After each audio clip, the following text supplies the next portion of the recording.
Devlin, Untamed. 5, 4, 3, 2, 1. The Platform. Welcome to the podcast, people. Martin Devlin, Lachlan Moore. It's only sport, 3 hours every afternoon, 1 till 4 live on the Platform. We cover everything from the big, wide, wonderful world of sport. Obviously, we focus on New Zealand, but whatever is up there is interesting, and we think that you might like paying a bit of attention to. Today on the program, in no particular order, Rafa Nadal, last match at Roland Garros for the 14-time champ. We look at the end of an era of the greatest clay court player ever. Todd Blackadder has won his first ever title as a rugby coach. He was in charge of the Crusaders, a couple of heartbreaking losses, 2-11, 2-14. But on the weekend, his Toshiba team won against the odds against Robbie Deans' Panasonic mob. Todd joined us on the show. NBA basketball, the Mavs versus the Celtics. Well, they're poised to play, aren't they, for the World Championship. To Dallas we went today. This is the surprise package team of not only the end of the regular season, where they just went on a hell of a tear, but now in the postseason. They got two players, Luka Doncic and Kyrie Irving, that most people mightn't know about. But what about the rest of them? How come they are so good and have come good at exactly the time that every team in the competition wants to? As well as that, Mark Watson, the ATM podcast. This whole Jitka Klimková thing, very, very concerning and confusing from New Zealand football. Employment-related issues, some transparency needed from the top of that administration, and Watto all over that. We begin the show the same way every single day, which is tablets in hand. I say, gather my flock. It is time for a sermon. Au revoir, Rafa. Let us go to the mountaintop. We live in an amazing, amazing world, and it's wasted on the crappiest generation of just spoiled idiots. The end of an era. Rafa Nadal exiting Roland Garros in the first round overnight. He lost to Zverev. Just his fourth ever loss at the French Open in 116 matches. So his record is 112-4. Just absorb that stat for a second because it's so incredible. It's so dominating. You could almost be forgiven for thinking it's a misprint. Oh, that's exaggerative. Sure, he's good, but he's not that good because nobody can be. No one in the history of tennis has ever owned a surface like Nadal has on clay, and nobody's ever won that many Grand Slams at any tournament ever, and nobody ever will. And his record of such suffocating success at any tournament stands above any other player on any other surface at any other event anywhere in time in the history of tennis. The numbers are just ridiculous. He first won in 2005. He won it again in 06, 07, 08. In 2009, he lost to the guy forever known as the trivia question, Robin Soderling. He lost him in the fourth round, handing Roger Federer the chance to win his one and only French Open title. Soderling? Who? Exactly. Rafa then went on to win the next 5 in a row before losing in the quarters in 2015 to Novak. The following year, he withdrew before the third round, and many thought, oh, okay, well, that's him. He's gone. 9 titles at the French. Wow, that's heaps. That's more than anyone ever had at that time won at any Grand Slam. But no. He came back again to win in 2017. 10 titles, that's La Decima. Incredible. Previously thought unachievable.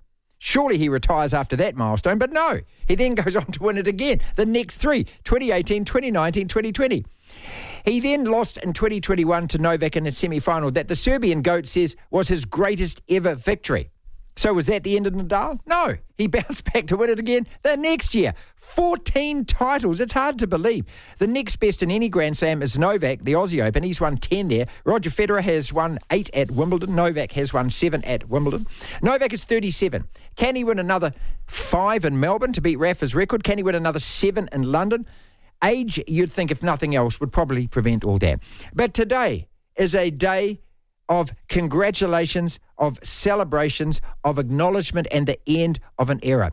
Au revoir, Rafa, the greatest clay court tennis player ever. Or since we are talking about the French Open, au revoir, Rafa, le plus grand joueur d'été battu de tous les temps. Devlin. What do you want? We want information. Information. You won't get it. The Platform. Lachlan, sports news headlines. What do we got?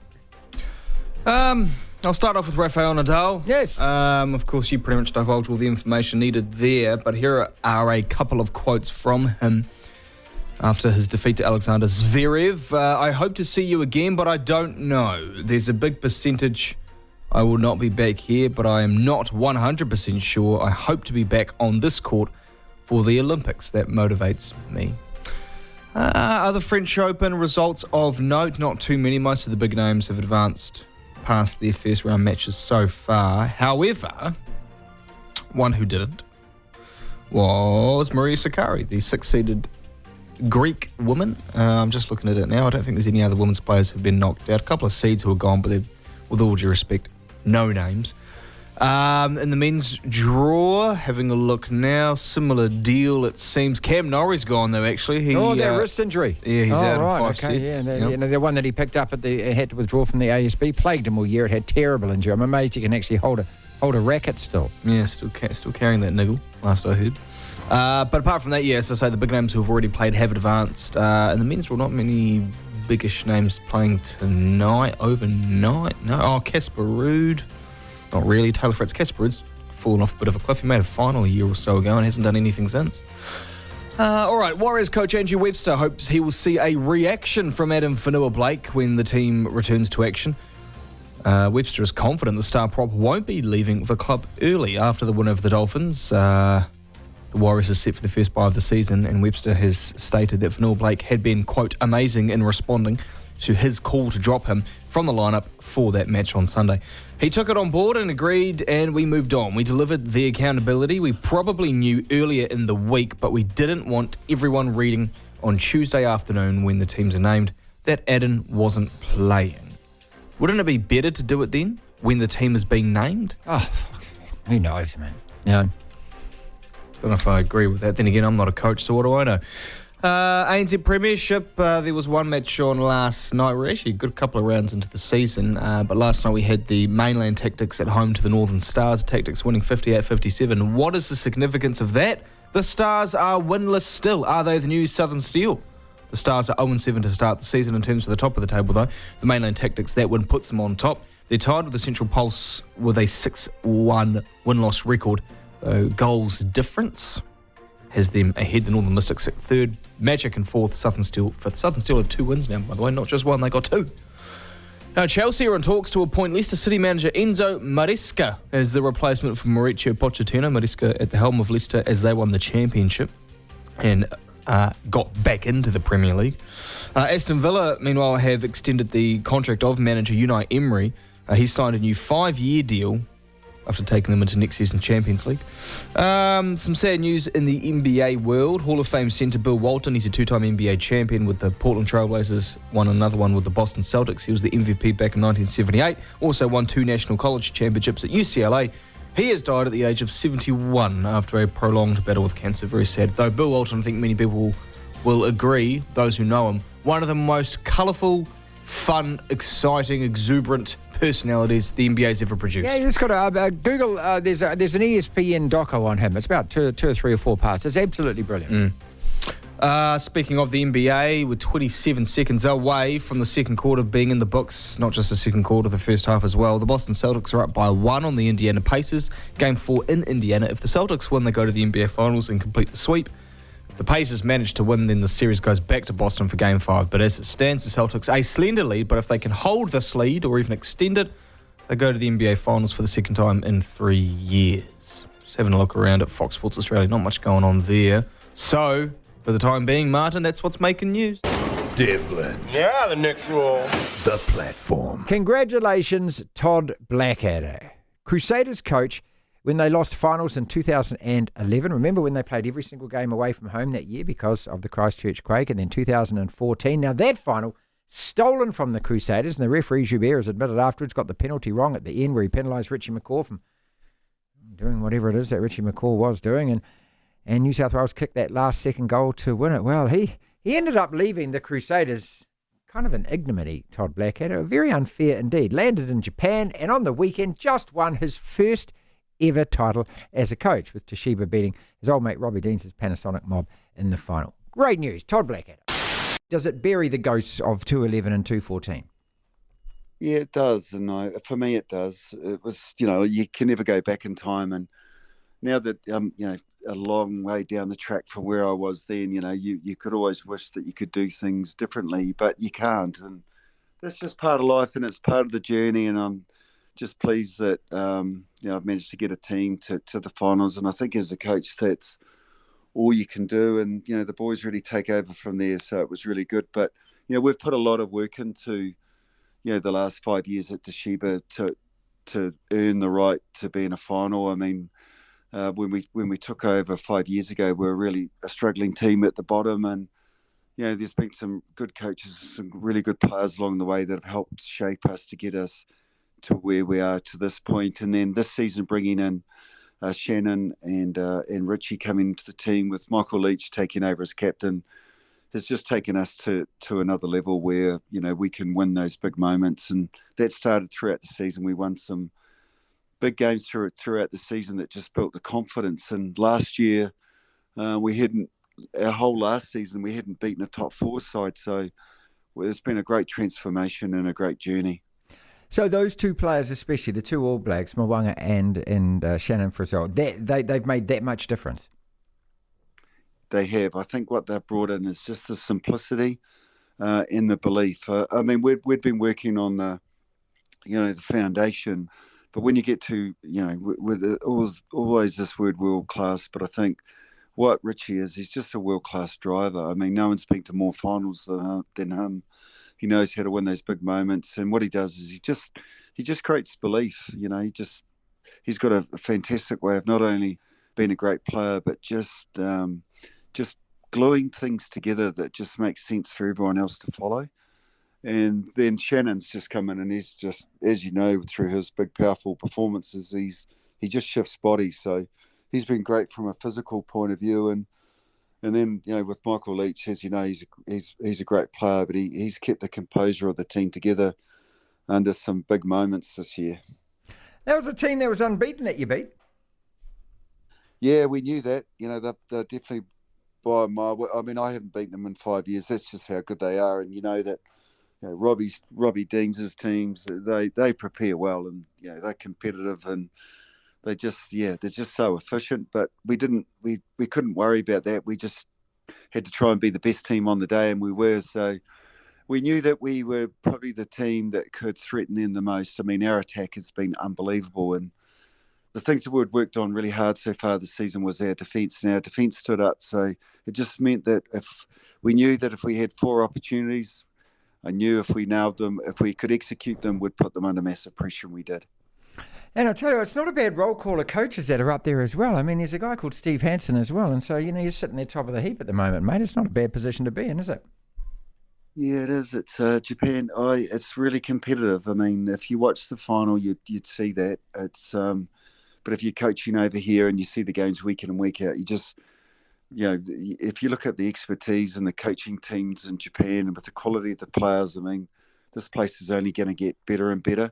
And you can tell by the way that the standards are getting, I mean, the games this year are just getting tighter and tighter. And it's just, it's because of the environments. And if you saw the final, there's 57,000 people there. So the game's well supported. So it's definitely on the up.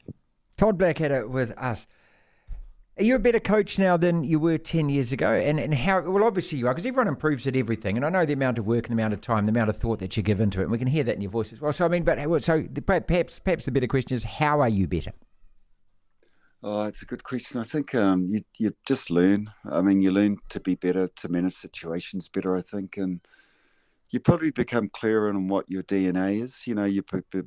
You sort of like, yourself better, and you play more to your strengths, I think, because you're more confident and you understand the game better. I think these things happen over time, and the way that you do, I think you learn is that you've got to go through quite a bit as a coach, not just winning, but also losing, and all the things that happen behind the scenes when you're running teams of 50, 60 people, that there's always challenges along the way. But I think also too, like having a real clear vision for yourself and the type of game that you want to play and the vision that you have for your team, and making sure that everyone's heading in that direction can be quite a challenge. And I think it's a real challenge as a young coach.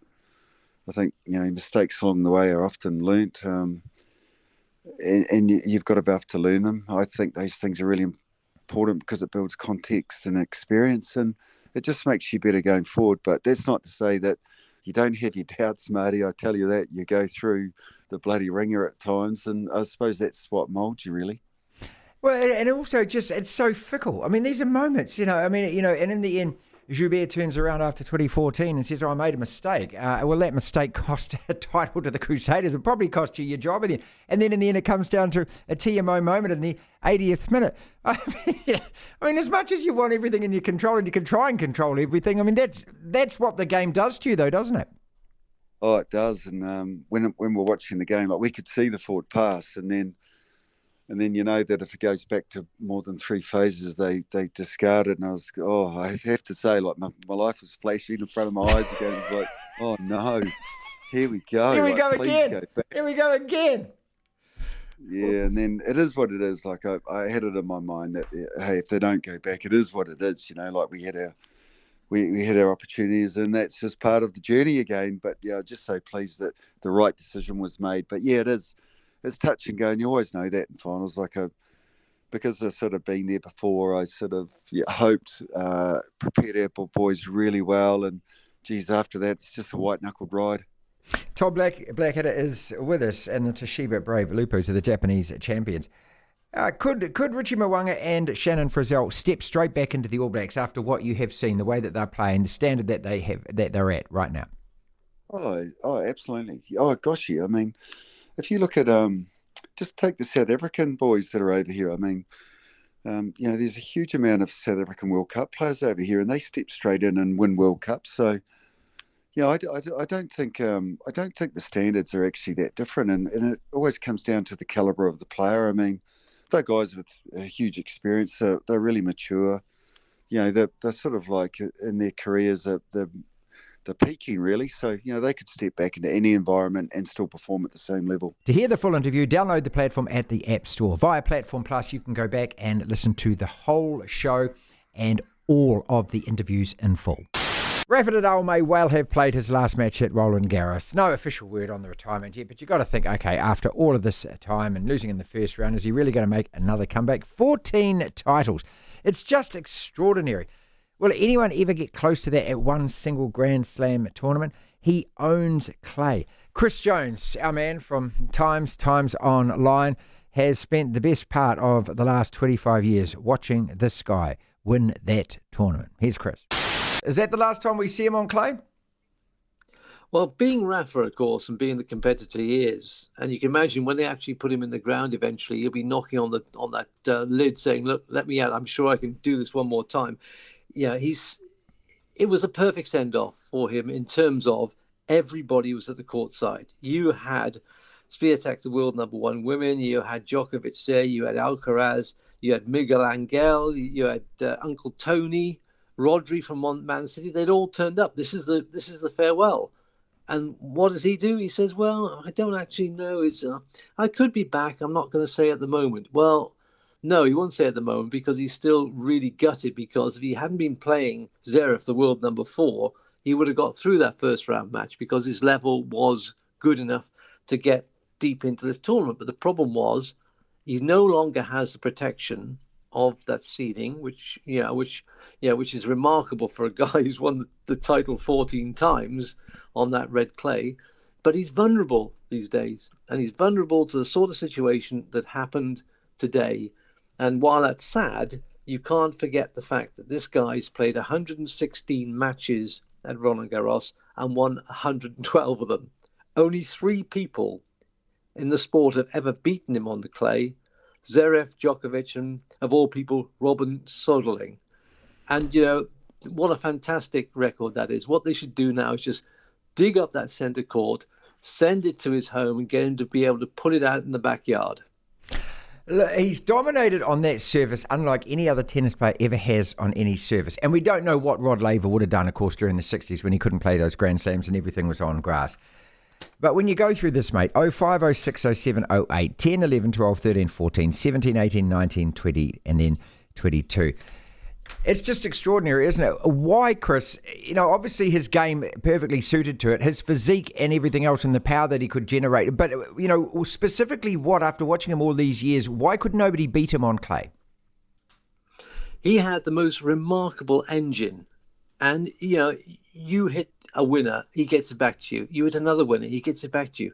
He ground you into that red dirt better than anybody else. You don't win the same Grand Slam 14 times or 5 in a row, which no one's done at the same tournament as he did in between 2010 and 14, without having that amazing ability to just be stronger, better, faster, and mentally immobile. You couldn't move him. You couldn't move him off that court. And that's despite having all those knee problems.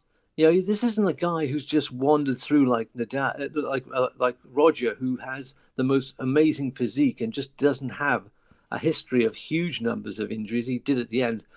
He isn't, Murray's had his hip, other players have had their wrist problems.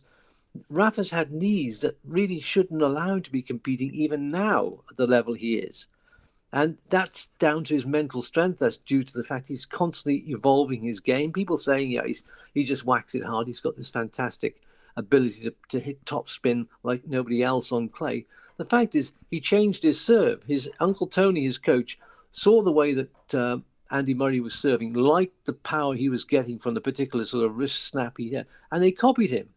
They added that to Rafa's game. It's a brilliant way of just making yourself even more unbeatable by improving every shot you have. And, the fact is Uncle Tony, changed. He was originally right-handed. He got into play left-handed so that he had 2 forehands. And that's why he's so good from either side of the court. He's just as strong on the backhand and the forehand. And that's a amazing combination of skills and athletic ability. And he's been an absolute pleasure to watch on clay. It's just been fantastic. Yeah, blessed, aren't we, to see, the especially Rafa, Roger Novak. But then we go back and, you and me grew up in an era where Bjorn Borg was dominant on clay and he got 6. And Chris, I thought at the time as a kid, no one will ever even get that many. But to win more than double that, wouldn't it be great to go back in a time machine and put these two guys at their absolute peak? I know rackets are different and everything else, but 2 guys that nobody could beat on that surface together. I mean, who else apart from Borg springs to your mind that could even be in the same sentence as Rafa on clay? Well, in one-offs, there was a period when Andre Agassi came back from the depths of despair he was at, and he won Roland Garros with the sort of innate ability which allowed him to take the ball earlier than anybody else on tour. And he hit the ball so hard that he struck winners from all over the place. And I would have loved to have seen a match between Andre Agassi of that era when he won Roland Garros and Rafa at his absolute peak, because you would have had 2 of the most fantastic ball strikers. But what would have been very interesting is that Rafa would have been about 30 feet behind the baseline and Andre would have been on it. And it's that contrast you would love to see. Somebody is willing to take, and Roger did it at times. He didn't do it enough, as the record shows, to stand on that baseline and say to Rafa, you're hitting the ball with this fantastic topspin, but I'm going to take it so early, I'm going to get it back to you before you can react. But that's very difficult over 5 hours, and he's prepared to stand on court for 5 hours in the sun on clay, the most demanding of surfaces, saying, come on then, see if you can beat me. The Tight 5. 5 separate sporting topics, so roughly a minute or so on each. When the bell reminds us, quickly we go on to the next topic. Rafa Nadal, are we ever going to see anything like it ever again? Super Rugby. Have a look at the table, Lachlan. Get it up right now. Who are the top 8 after this weekend's round? I want you to predict it now so we can come back and revisit this in a week's time. Todd Blackadder. What's his future after Japan, do you think? Where does he go next? Devin Conway. Now, June the 8th, ladies and gentlemen, which isn't that long away, just a week and a bit, is our first game in the T20 World Cup. We're playing Afghanistan and Guyana. He won't have played for 3 months when he keeps for us and opens the batting in that game. Are you worried? Clint Gutherson. I love this. Come on down, Clint. Open mic comedy night. He says Parramatta can still make the finals. Clint Gutherson. Genius. You got a new career, mate. when you stop captaining that load of rubbish. And Ronaldo, Cristiano, has set a brand new record for scoring goals in the Saudi League. Stop it, mate. Let's start with Rafa, though. We kick the show off with him. I watched a lot of Grand Slam tennis since I was a kid. I've always loved tennis. Played tennis as a kid. Love it as a sport. And played squash, played tennis. Played tennis as played well. Badminton as well. Played all the racket sports. I love them, mate. Love playing racket sports. Rafa Nadal. Very masculine sports there. Well, individual sports. And especially with a sport like squash, mate, where you can practice. You don't need another partner. You're not chasing balls all over the court. Actually, I drove past the Westmere Tennis Club. This is just a little aside the other day. And, I mean, here's me. I mean, I don't know. I mean, of course, because I just don't observe these things. But you can now get machines that hit the tennis ball back to you. Isn't that brilliant? I watched this woman. She was just practicing forehands and backhands in the tennis. I mean, what is it? Is it like a robot with its own bat? Or? No, it wasn't rallies, but basically, it'd spit out one, she'd smack a forehand. So it's one of those machines that shoots balls. She must have had. They've been around for years. Yeah, but I mean, what do you have a little device in your other hand so that, or does it just come out every 30 seconds regularly? Does it? It's probably timed. Okay. Yeah. All right. Anyway, Rafa Nadal, 14 Grand Slams at one event. Yeah. Absurd. I mean, and then when you stack up, so, Novak's run 10 Australian, and he's the greatest player that's ever been on court, apart from Rod Laver, who, we can't compare eras with eras. But is he going to... Yes, you can. Is he going to get 15? I can't see him getting another 5 Australian titles, being 37 years old. Yeah, no, he's 37. He's too old. And he's also... I think the French Open and Wimbledon will sort of... Well, the last 3 Grand Slams this year will sort of prove it, if you will, because there was a year where it was when he lost to Daniil Medvedev at the US Open in 2021. He was going for the calendar slam. Yeah, he won them all, yeah. Killed. And everyone's like, oh, here we go, the walls have fallen off. No, they didn't. And so this year, the rest of it will sort of prove. Well, last year he won 3 of them, didn't he? Yeah, he won... Did he win the US? He didn't win the Wimbledon. No, he didn't win the US. Alcaraz did, didn't he? Or Alcaraz? No, Alcaraz won it in 2022. I don't know. I can look it up, actually. But no, the point with Djokovic is he hasn't got much time at all. So, no, I don't think anyone's going to get to 14 or 15. Witnessing greatness. Witnessing greatness. Well, no, we've witnessed greatness. Yeah. It's funny. There's a famous quote, and this is so applicable to sport. Really is. There's a famous quote in that the US Office TV series where Ed Helms' character says, I wish you could know you're in the good old days before they become the good old days. And it's like, you don't really realise that something's over or you've witnessed greatness until it's past. You go, oh, yeah. I just, like, the big 3 era, when we were spoiled with it. And we watched it. I was spoiled when I thought we had McEnroe and Borg and those guys. And then along came Agassi and Courier and Sampras and then it went up another level when you had these 3. Yeah, and then you had these 3. And some, British people will say, oh, there was 4. There was Andy Murray. Not really. And someone like me who grew up watching these guys. So, watching mainly Roger and the start of Rafa. So, it's an incredible achievement what he's done, and it's a shame that it probably will be his last one because he's really Rafael Nadal. He's really been dragging his body along the last couple of years and just fighting off these injuries. I think this is probably it now. Todd Blackadder, is he going to come back to New Zealand and coach? Do you think? What job is there for him to take? Rob Penny's. No, I don't. You wouldn't go back, would you, to the Crusaders? Unfinished business. No. I don't think it's as an enticing job as it was. I mean, if he took the job, he'd have probably more. I can't really say more of a chance, but it'd be easier to win it than when he was coaching the Crusaders because that was at the tail end of Super Rugby's heyday, if you will, when the Savas were in it, and it was actually a good comp and a well-structured comp. But I don't think the job's as enticing as it once was. I don't think any job in Super Rugby is anywhere near as enticing as it once was.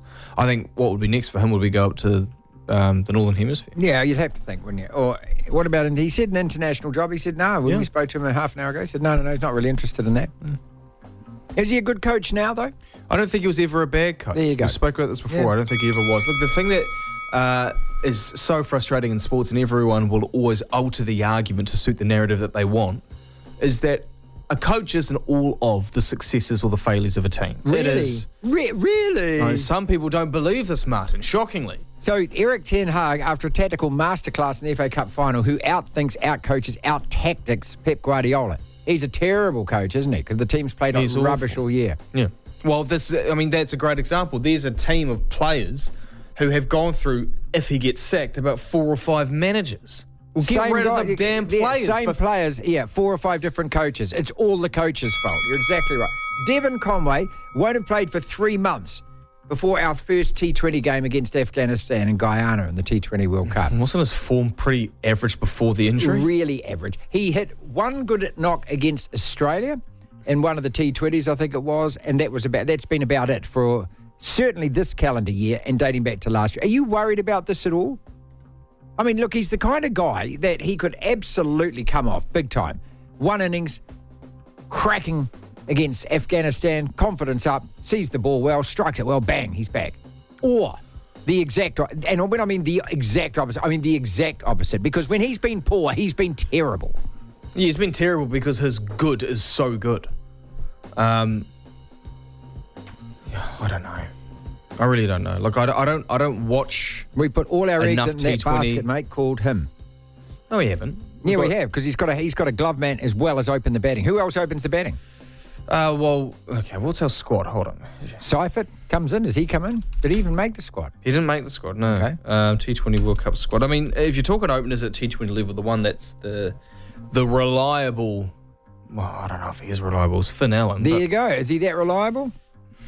I mean, Kane Williamson's in the squad. He ain't opening the batting. Well, Rachin Ravindra, he's opened to ODI level. He's done really well. Yeah. Are we winning that tournament? No, but we don't win World Cup. No, we don't win these tournaments. If we make the semis, I'll call it a success. But I don't know. I mean, is Tom Latham in the squad? No, Super Rugby, mate. Give me your 8. I don't care what order they're in. We already know the top 4 are there as they are: Blues, Hurricanes, Brumbies, Chiefs. So give me the next 4. Who are they? Reds are in. Well, Highlanders are in. Well, 7 of them are in, mate. The Rebels can't drop out. Okay, so is it the Drua then, or is it the Crusaders? Call it now. Or the Force. Or Moana.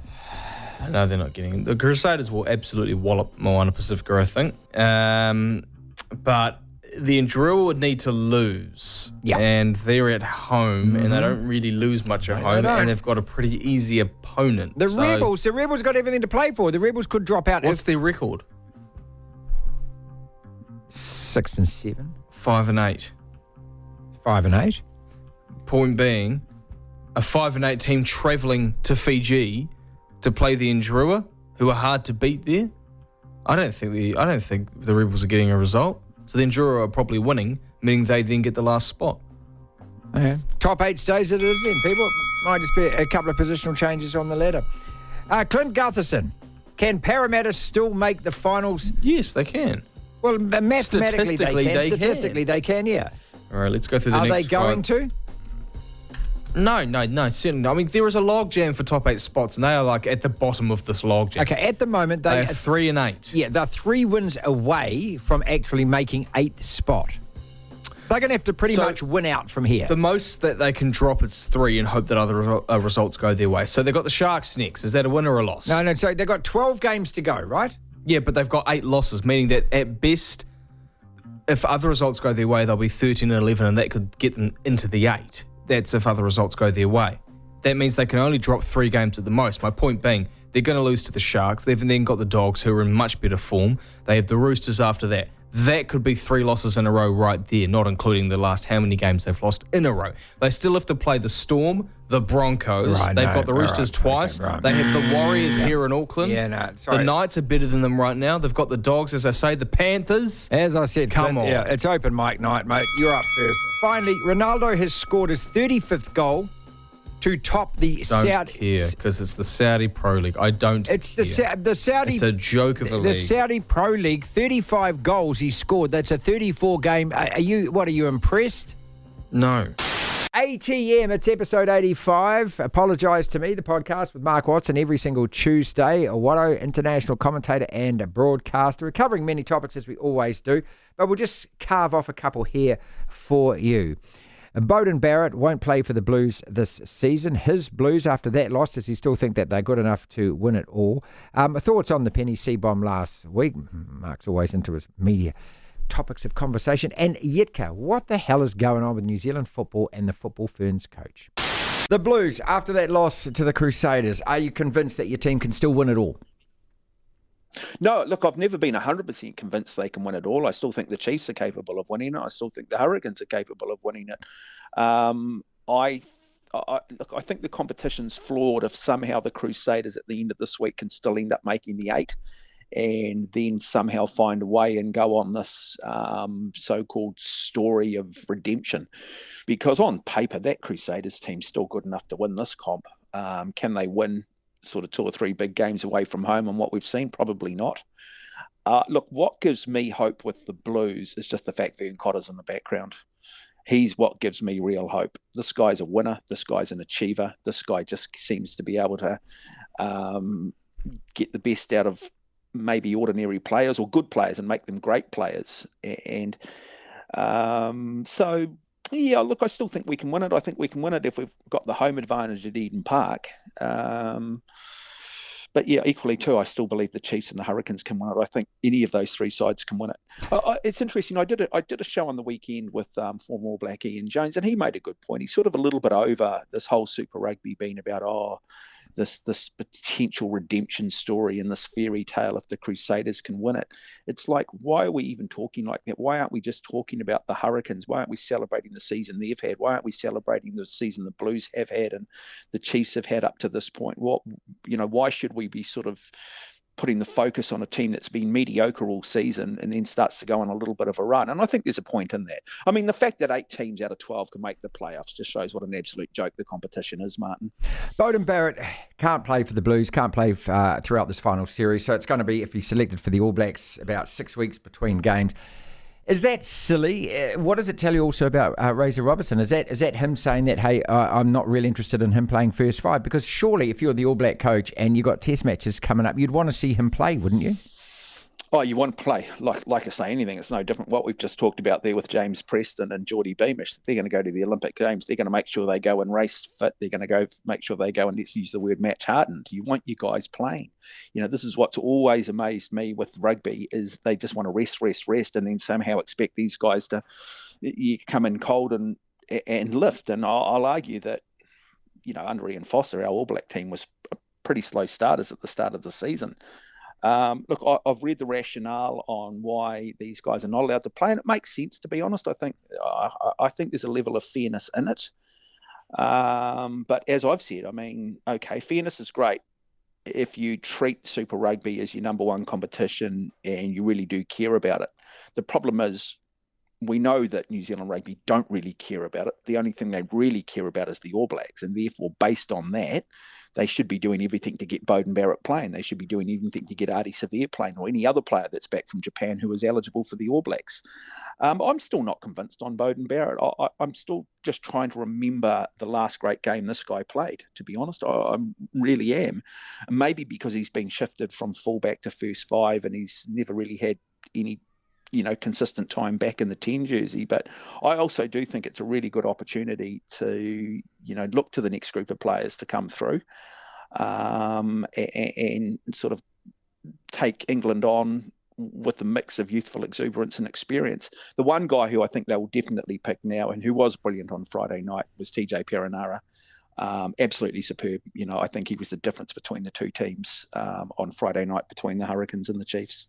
Let's finish on Jitka. Does the New Zealand football public deserve a better explanation? And I believe so from New Zealand football, that she's not going to coach the Football Ferns in the next series due to employment-related issues. What are those exactly? I mean, this is, again, a high-profile position, a national position. I mean, this is somebody that, last year at the Women's World Cup put on some kind of pedestal. The reality is the coaching record is absolutely dreadful. This is a team that can't beat any other team in the world unless they are a Pacific Islands part-time bunch playing in each other's boots. It's just, for the amount of attention, for the amount of hype, for the amount of PR and nice PR that they get, they are very average. The players are mostly average. You get the odd one that actually has wriggled their way through and plays MLS or whatever. But this isn't a great team. It's never been a great team. They fail on every single tournament that they go to. And she got a 6-year deal as coach. Is this just a way of New Zealand football? They found an in here to somehow be able to exit her. That's what I figure is going on here. That this employment related, whatever it is, that this is going to be a way that they actually just do a little deal behind the scenes and she ends up going quietly and saying she's moving on because she's actually had enough or whatever it is? Well, it's not bullying, because if it was bullying, we know Dana Johansson would be right across that. There you go. We know how balanced we know how balanced she is when it comes to reporting on bullying, particularly when men are involved. So I'd like to think that Dana Johansson, being such a balanced reporter, would have clearly broken the story, and she would have been all over it about potential allegations of bullying. So let's just put bullying to one side. As I said, Dana would have been all over it otherwise. Look, she should just be simply sacked for the fact of her record. I mean, she is appalling. But this is also part of the problem when you've got a women's team and you've got this ideology that somehow then you have to have a women's coach. Just have the best coach. Would we have won the Women's Rugby World Cup without Wayne Smith? No, we wouldn't have, mate. Full stop. And that's case in point. And so sometimes when you go out there and go, well, we're going to make a statement here and we're going to have some sort of feminist political thread running through this organisation, all you actually do is reduce your talent pool. And that's always the problem when you have this mentality of equal outcome or equity or gender equity when you make these appointments, is you actually just discriminate against the best candidates. So, look, I think what you've said is right. I think the writing's on the wall. I think she will be gone. Would still like to gain some understanding on what that rationale is and what the rationale will be if she is in fact gone. But yeah, we sort of just sacked her longer. We should have sacked her after the World Cup. I mean, we couldn't get past the Philippines, could we? And that was the game I think they were targeting. I mean, she has just been absolutely woeful. The standard of football played from the white from our what are they? Not the what? The football ferns at that World Cup was dreadful. And look, I don't blame her completely. As I've said, Martin, I go and take my son to football every week, and I'm just amazed at how many young girls play it, how many women's games of football are on. But I'm like, why are we so bad at the top when we've got such a level, such a deep riches at a grassroots level? But yeah, look, hopefully, a little bit more information will be put out, because there's nothing worse from sports organisation when there ends up being speculation, because you know what happens then? It becomes Chinese whispers, doesn't it? And then other people are sometimes brought into the mix unfairly, and all we want is transparency. And I'm not sure what is taking so long here. But like all sports organisations, they'll hide behind the employment contract, Martin, the employment contract. To hear the full interview, download the platform at the App Store. Via Platform Plus, you can go back and listen to the whole show and all of the interviews in full. The Dallas Mavericks won a NBA title in 2011 on the back of a guy called Dirk Nowitzki. Jason Kidd was in that team. He's now the coach of the Dallas Mavericks. They got two superstars, Luka Doncic and Kyrie Irving. And if you follow the NBA, you'll certainly know who those guys are. But who the hell are the rest of them? You know, all of these bit-part journeyman players that have come together at exactly the right time, playing the best basketball right now in the NBA. They look as though they're on their way to the finals to play the Boston Celtics. Who would have thought? Why is this team so good? And when you come from Dallas, where the Cowboys own it, football's number one, but you've got the Dallas Stars who are in the Stanley Cup final at the moment. You've got the reigning MLB world champion Texas Rangers up in Arlington there, where the Cowboys play as well. How big a deal in Dallas is this? And are they going to do what no one at all expected a fifth-seeded team to do in the NBA? Gavin Dawson from 105.3 The Fan in Dallas. How is Dallas reacting to this team and its success? Oh, just pandemonium, with how they were with about 25 games to go. People thought it was possible this team was going to fall out of the playoffs altogether. So the way that things have, transpired in the playoffs, it's almost like you got to pinch yourself with how thoroughly they're out executing, everybody they've come across so far. Some very, very good teams that finish well ahead of them in the standings. And, by the time we're a couple of games into these series, it's clear they don't have any answers for Luka and Kyrie, and they don't have any answers for this Mavs defense up to this point either. So we're really excited and, just hoping that history holds and then trying to figure out what to expect in this Boston series. Look, so let's just go back to the end of the regular season where I think, went on a real tear in the last 10 or 20 games. So, and they've carried that form over. Yeah. Yeah. It was a matter of getting healthy with Derek Lively, their rookie center, who was injured last night. But the combination of him and Daniel Gafford have really anchored the defense in a way that, has allowed them to execute as the best defense in the league. I think coming down the final 15 games of the season, they had the number one rated defense per 100 possessions.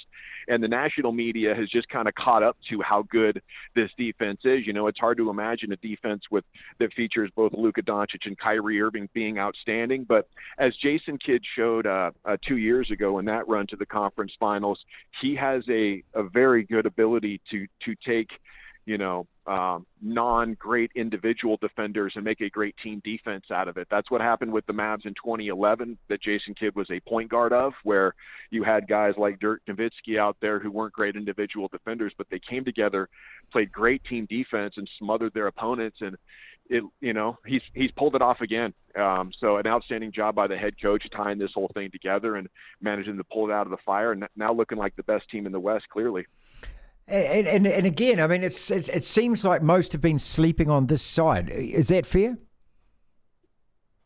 Yes, absolutely. I mean, when this series was made, I think over 80% of the predictions that I saw from television and print, were all favoring the T-Wolves. Vegas was. So I think it's new, and this team has failed a lot. I mean, the collapse of last spring is still fresh in our memories. They fell apart so entirely and looked pathetic, and it looked like the Kyrie Luka thing might not, actually work offensively. So, I think it's, usually how it is, the locals can see it maybe a month or two before the rest of the country sees it. So, I mean, we're still kind of rubbing our eyes in disbelief. So, yeah, definitely a slept-on side. But I think after this, they'll definitely get their due as long as they can, stay healthy and get Lively back. And Kyrie, who has, gone from being, the anti-villain alongside LeBron in Cleveland to being the villain in Boston, then the villain in Brooklyn, and then, he arrives in Dallas with just everything swirling around him. He can't play team basketball. He's such a weird guy, all of this going on. But he's gelled with Luka. How has that happened? That's a great question. I think a lot of it has to do with the terrific relationship that Jason Kidd has with Kyrie Irving, who grew up in the New Jersey area when Jason Kidd was going to the finals with the Nets in the early to mid 2000s. I think then it goes to their GM, Nico Harrison, who is a former executive at Nike. He was like the liaison between the shoe brands and the superstars, and he built great relationships with guys like Kyrie Irving. So I think it starts with that. I think it also, goes into maturity because Kyrie's now 32 years old and he is in a rightful place as a leader on the team, and he's embraced that. I think his wisdom and spirituality is genuine, even though sometimes he says the wrong thing or makes mistakes, as we all do as humans. And then on top of that, I just think it's health. Kyrie Irving has had a career where he's had some brilliant moments, but then struggled to stay healthy or other things happen. So I think everything's come together at a perfect time where he's still young enough to dominate the game as well at 32. Your favourite game, We need to talk. It's called What is More Chance of Happening? I'll present two scenarios. Next! You tell me out of the two what is more chance of happening. Rafa retires. That's his last hurrah at the French Open. He doesn't come back again to play it. Or the Crusaders do make the top 8 in Super Rugby. Now, for that to happen, Crusaders got to win, Drua got to lose at home to the Rebels. What is more chance of happening? No, so is it Rafa retires from tennis altogether soon, or he doesn't go back to the French Open? Because I think there's a good chance he plays in Paris if he really is aiming to get there. He's going to play the Olympics, yeah, but he doesn't come back and play the French Open again. That's it. It's over. There's more chance that happens absolutely than the Crusaders. The Crusaders' destiny is not in their hands, so that's the main problem. It's in the Drewers' hands. It's and in the Drewers' hands. Have the Drew lost? I don't know if they've lost at home this year. I think they've won all their games at home, haven't they? No, they lost to the Blues. I think. They did. They lost one game. There you go. Was that this year or last year? What was this year? Rebels. And if they beat the Drua and the Blues played in week 1 in Whangarei. Who did they lose to? Hold on, I'll look it up. Okay. Next. What is more chance of happening? Let's answer Toby's question. The Crusaders make the playoffs. Hurricanes, that's who they lost to. At home? Yeah, it was a Friday night as well, I think. No, but that wasn't played. Yeah, it wasn't an afternoon game. It was at home, though. Yeah, it was in Fiji. okay. Yeah, I know what you're saying. Yeah, when they play at Lautoka at home at 2 o'clock in the afternoon, they're virtually unbeatable. What is more chance of happening? The Crusaders make the 8 or the Broncos make the 8? Oh, Broncos, 100%. More chance that happens, absolutely. Oh, well, hang on a second. But your argument is always that, but the Crusaders have only got to win one game and it's got to happen, but the Broncos have got to win all of these games. Yeah, but that's not applicable here, and I'll tell you why. As much as the Broncos were horrendously disappointing on Sunday, and I tell you what, I really hope Kevin Walters sat them all down after the game and ripped the jerseys off their backs and said, you don't deserve to wear a Broncos shirt. I'd love it if they were all dropped for next week. You always lose to the Titans at home in Brisbane, mate. It's a given these days. Not always. We lost there last year. And this year. That's 2 in a row. That's a pattern. Yeah, I don't know why. I don't know what Once this happens, twice is coincidence, thrice is enemy action. Well, okay, if it happens next year, then I guess we have to kill the Titans. Next! What is more chance of happening? Well, I didn't get to my point. My point was the Broncos have won 7 out of 12 games. They're above 500, and as it stands, they're 6th. Their destiny is in their own hands. The Crusaders isn't, because the Crusaders can win their remaining games, but still miss the 8. Brisbane win their remaining games, they make the 8. Because winning 4 out of 14 is laughable. Last year, the Highlanders got there winning 5. Winning 4 out of 14, that's under 30% of your games. Still, a team like the Indrua, assuming they get through, and if they, at best, they'll have 6 wins. Having said that, the Crusaders have beaten the Chiefs, and if they beat the Blues, well, that's 2 out of the top 4 teams that they've beaten. Well, if you want to count the Rebels as being a top 8 side, their 3 wins have come against teams in the top 8. Next! What is more chance of happening? The Crusaders make the 8, or Adam Fanua-Blake sees out the season for the Warriors. So let's answer that question off the text line. Crusaders make the 8, or Adam Fanua-Blake sees out the year. More chance. Ooh. Adam Fanua-Blake sees out the year. For that to happen, I just think everything has got to go right from this particular point on. So he's got to be welcomed back into the team, all transgressions forgotten. He's got to be absolutely motivated. He's got to be purposeful. He's got to be determined that he wants this team to succeed, and he's going to play a major part in that. I wish it was that easy, but I just have my doubts about this particular guy only because of the track record. The flip-flop track record.